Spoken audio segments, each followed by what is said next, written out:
Halo Yiters, bagi nama saya Arya dan ini adalah rekomendasi HP 6 jutaan ke atas terbaik di bulan Oktober. Oke, ngelanjutin rekomendasi HP terbaik di harga 1-5 jutaan kemarin. Sekarang kita masuk nih ke range harga HP yang speknya udah lebih matang, fitur-fiturnya udah jauh lebih canggih, dan biasanya kita-kita yang milih HP di harga segini tuh udah nggak terlalu musingin lah mau beda harga 100.000 atau 200.000 lagi. Nah, HP-HP di harga segini tuh biasanya dipilih buat komitmen jangka panjang ya. Makin sedap spek mesin dan softwarenya, ya makin jadi pilihan terbaik nih buat dipakai selama beberapa tahun ke depan. Oke, sebelum mulai rekomendasinya, seperti biasa, di sini saya punya beberapa disclaimer yang perlu dipahami dulu. Buat ngasih konteks nih, gimana dan kenapa sebuah HP ini bisa masuk daftar rekomendasi saya di bulan ini.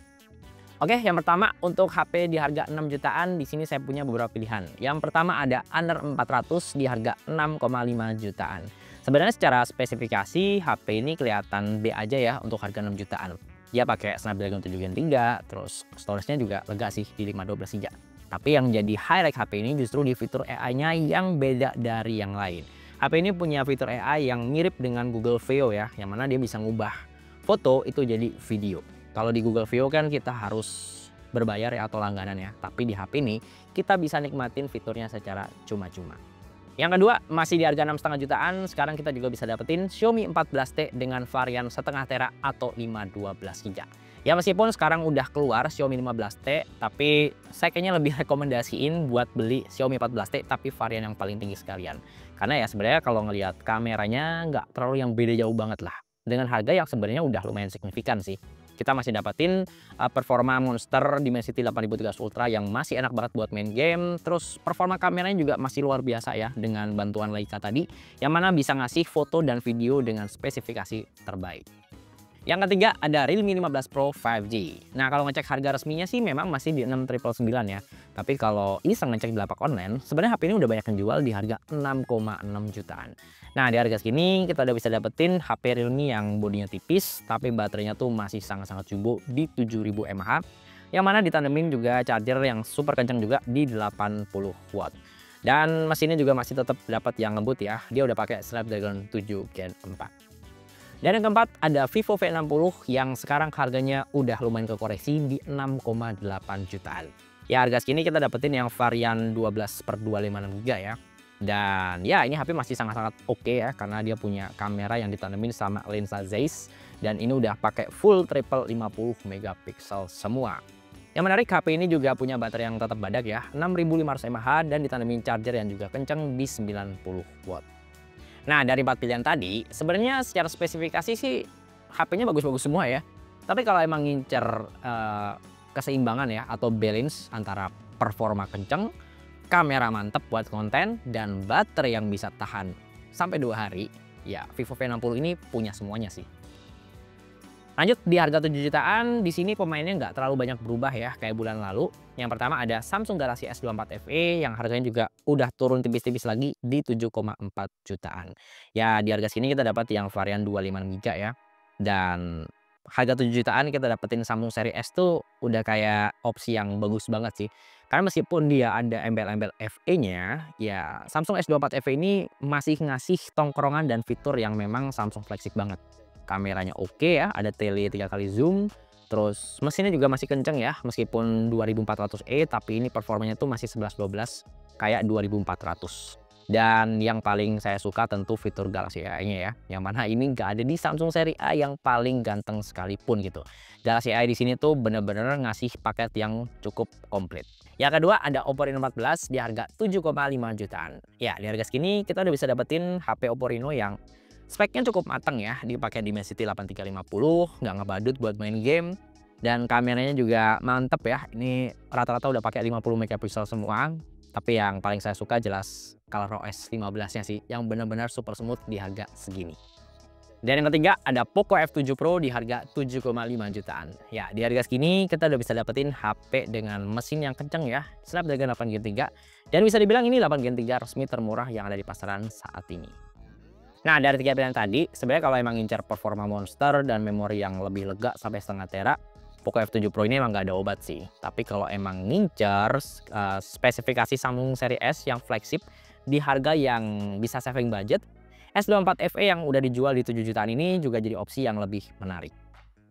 Oke lanjut, sekarang kita masuk di harga 8 jutaan. Yang pertama ada iPhone 13 di harga 8,1 jutaan. Yes, ini adalah iPhone resmi termurah yang bisa dibeli di pasaran untuk saat ini. Ini bukan iPhone second, bukan iPhone refurbished, tapi iPhone yang masih benar-benar segel. Ya meskipun secara spesifikasi ya udah lumayan ketinggalan ya, karena ini adalah iPhone keluar 4 tahun yang lalu. Tapi ya kalau dipakai buat konten sih masih enak-enak aja ya. Ya ini adalah iPhone dengan kamera video yang cukup bagus di harga segini. Dan yang ketiga ada ROG Phone 9 FE di harga 8,7 jutaan.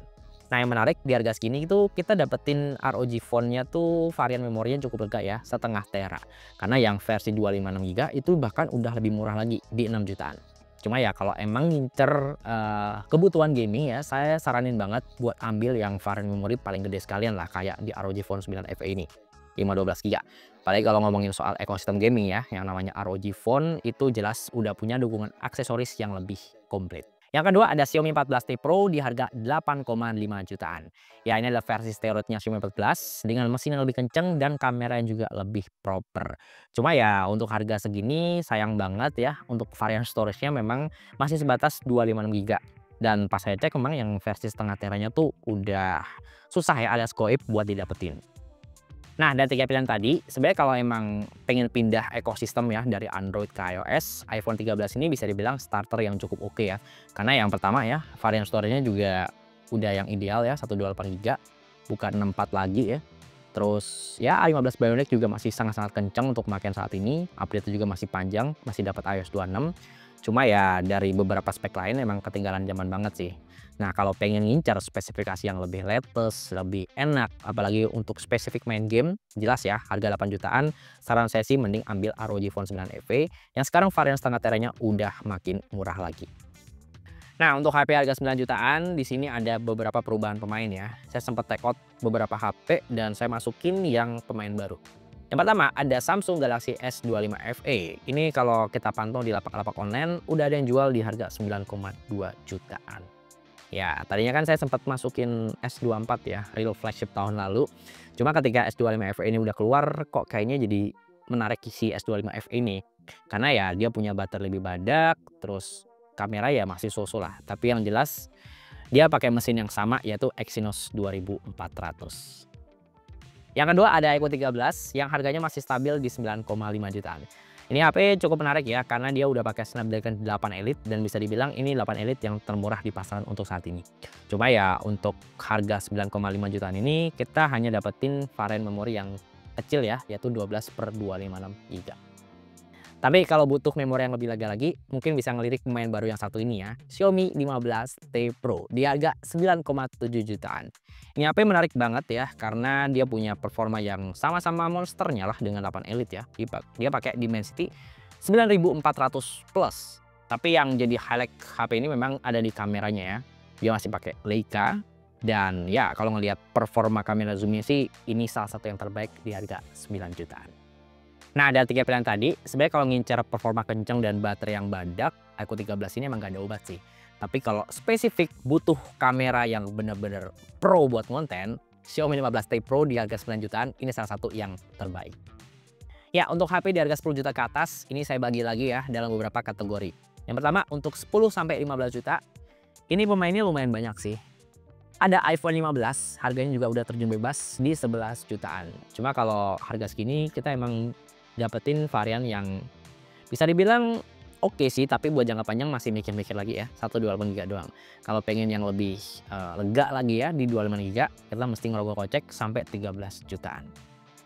Nah, kalau pengen ngincer HP yang flip-flip atau lipat-lipat yang kecil-kecil itu, ada Samsung Z Flip 6 ya, yang harganya juga udah turun lagi di 12 jutaan. Dan fun fact ya, menariknya di harga segini kita juga dapetin varian memori yang juga gede banget di setengah tera.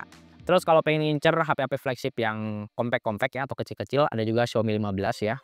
Sekarang harganya tuh udah 12,5 jutaan dan kita masih dapat yang varian 512GB. Ada juga Samsung S25 ya, sama-sama kecilnya juga, dapat 512GB juga, cuma mesti ngerogoh kocek lagi sih sampai 14 juta. Nah, 14,5 juta ada juga Huawei Pura 80 Pro. Ya, ini menarik nih. HP ini menarik banget di kameranya ya, karena dia udah pakai sensor yang ukurannya gede banget di 1 inci. Lanjut untuk harga 15 sampai 20 juta, ini didominasi sama HP-HP flagship yang lebih pro lagi ya. Yang pertama ada iPhone 16 Pro yang harganya udah 17 jutaan ya. Setelah 17 series keluar, memang HP-HP iPhone 16 series ini mulai kekoreksi harganya ya. Dan sekarang kita bisa dapetin yang varian Pro ini di 17 jutaan. Cuma ya varian memorinya agak nanggung juga sih, 128 GB doang. Nah kalau pengen spesifik ngincar kamera yang lebih monster, ada juga Vivo S200 Pro yang bisa dibilang harganya juga masih stabil ya di 18 jutaan. Kita masih bisa dapetin yang baru ya, meskipun generasi terbarunya juga udah diumumin ya di Cina sana, dan kemungkinan besar juga bakal masuk Indonesia. Ya, kalau harganya masih sama-sama kayak X200 Pro pas awal-awal ini sih bakal menarik lagi sih. Tapi kalau emang ngincer HP Samsung ya, ada juga Samsung S25 Ultra nih di harga 18,5 jutaan ya.